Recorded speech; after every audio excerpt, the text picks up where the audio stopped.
ની ચા પણ મળી નથી. સવારની વેલી ઉઠીને પૂજા પાઠ કરું છું. બોલો દાદી, મારી મમ્મી છે ને બધા માટે નાસ્તો બનાવે છે. હા હા, કાઈ વાંધો નહીં. જા મારા માટે ચા લઈ આવ, વાતુડી થાતી.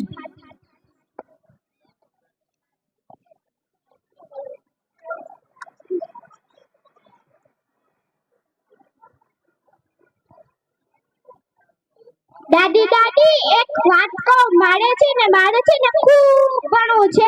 હો, મને ભણવું, વાંચવું અને નિશાળે જાવું તો ખૂબ જ. અરે શું વાત કરે છે છોકરી, કાઈ ધ્યાન બાન છે કે નહીં? આપણી ખાનદાની પરંપરા છે કે ભણવાનું તો વધારે દીકરાને જ હોય. દીકરી હોય તો થોડું ઘણું ભણી ચૂલા ચોકી સંભાળી અને ઘર કામ સંભાળી લેવાનું હોય. યાદ રાખજે હો છોકરી.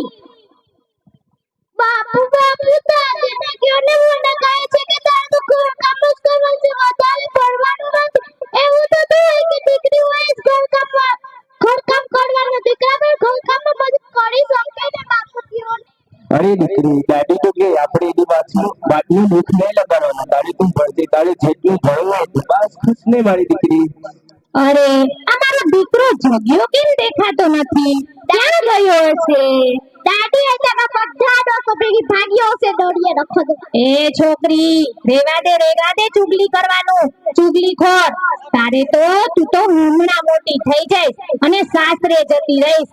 અમારો દીકરો જગ્યો છે ને, ઈ મોટો થઈને અમારા ઘટપણની લાકડી બનશે અને અમારી સૌની સેવા કરશે. સાંભળજો દાદી આ જો ને આનંદી વળી ફરિયાદ બાપુને કહી છે ને બાપુ પછી મને મારે છે.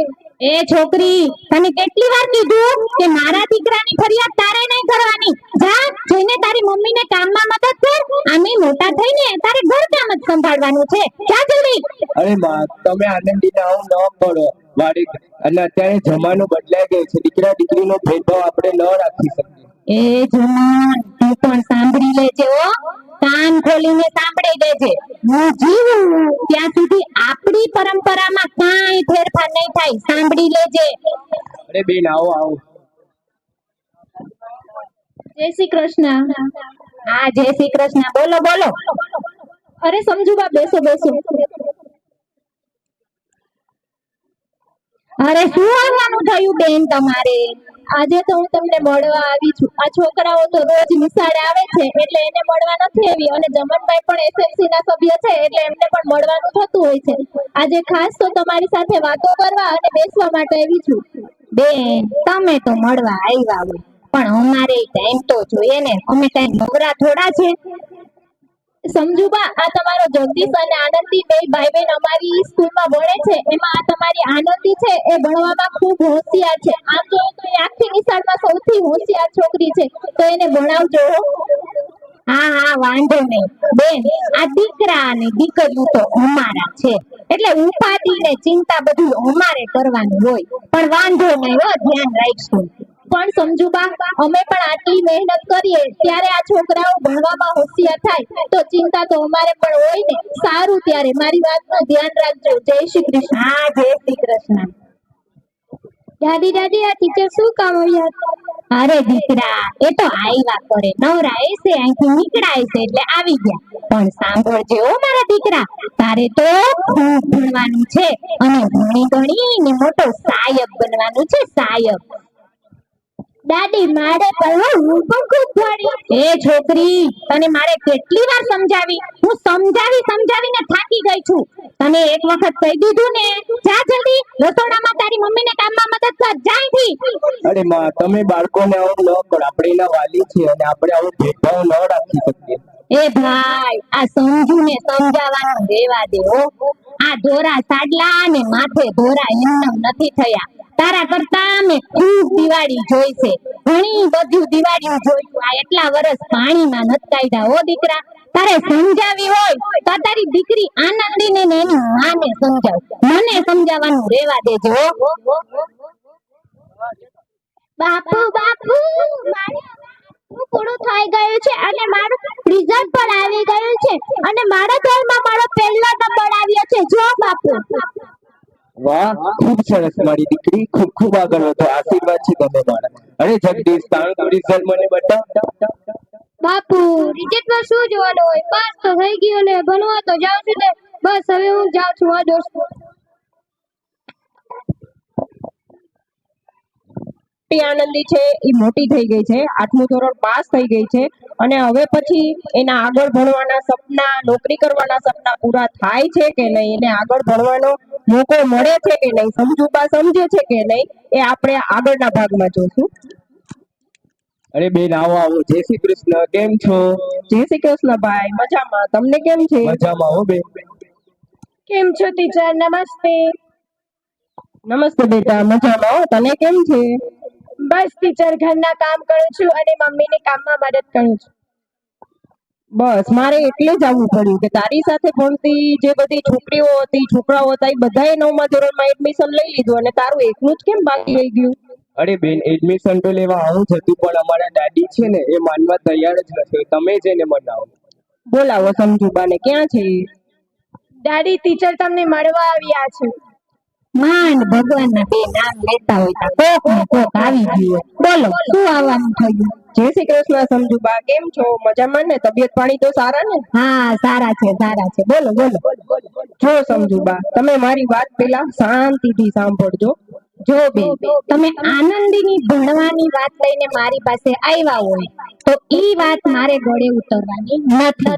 અને અમારી પરંપરામાં હું જીવું ત્યાં સુધી હું કાંઈ ફેરફાર કરવા માંગતી નથી અને માંગતી નથી. જો સમજુબા, તમે પેલા મારી વાત શાંતિથી સાંભળજો. જો પછી તમને સાચી લાગે તો માનજો અને બાકી તમને ઠીક લાગે તેમ કરજો. હું પણ એક દીકરી છું.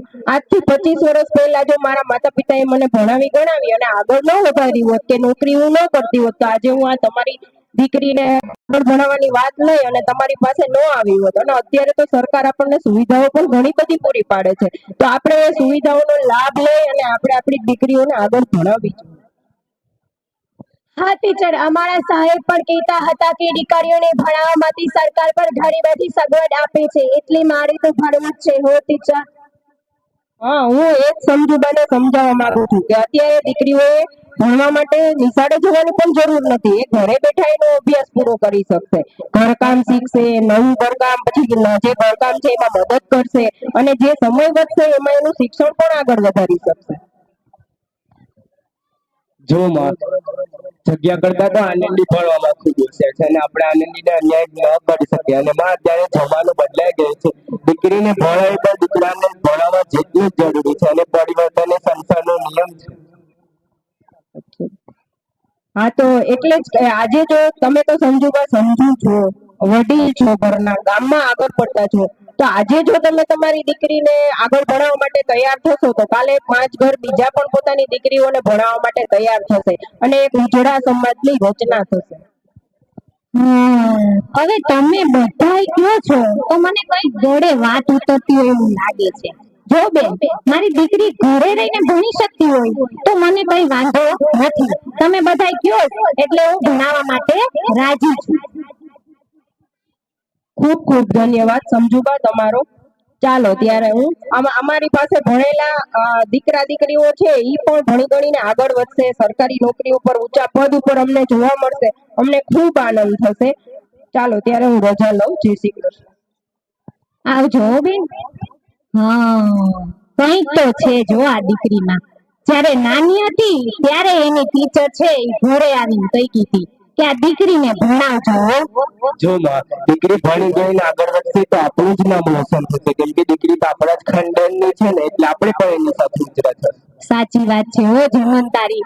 અત્યાર સુધી મેં આ દીકરા દીકરીના ભેદભાવમાં મારી આ દીકરી આનંદીને ખૂબ દુખી કરી છે. માફ કરજે હો દીકરી મને. દાદી દાદી, જો મેં એક પરીક્ષા આપી હતી, એમાં હું પ્રથમ નંબરે પાસ થઈ છું. જો નામ છાપવા વગર આવ્યું છે. હવે હું સરકારી નોકરી કરીશ અને મારું સપનું પૂરું કરીશ. અરે વાહ વાહ મારી દીકરી, ખૂબ સરસ. અરે ભગવાન, તારો લાખ લાખ ઉપકાર છે કે અમારી દીકરીને ન ભણાવવાના પાપમાંથી તે મને બચાવી લીધી. બાકી ઉપર આવીને તને શું જવાબ આપે? અને ભગવાન, આ ભવ તો તે મારો સુધારી દીધો. નાના મોટા, ઊંચા નીચા, ગરીબ તવંગર, દીકરા દીકરી, આ બધી ભેદભાવ તો ભગવાન માણસોએ કરેલા છે. તારા દરબારમાં તો સૌ સરખા છે. ખૂબ ખૂબ આભાર, ખૂબ ખૂબ આભાર.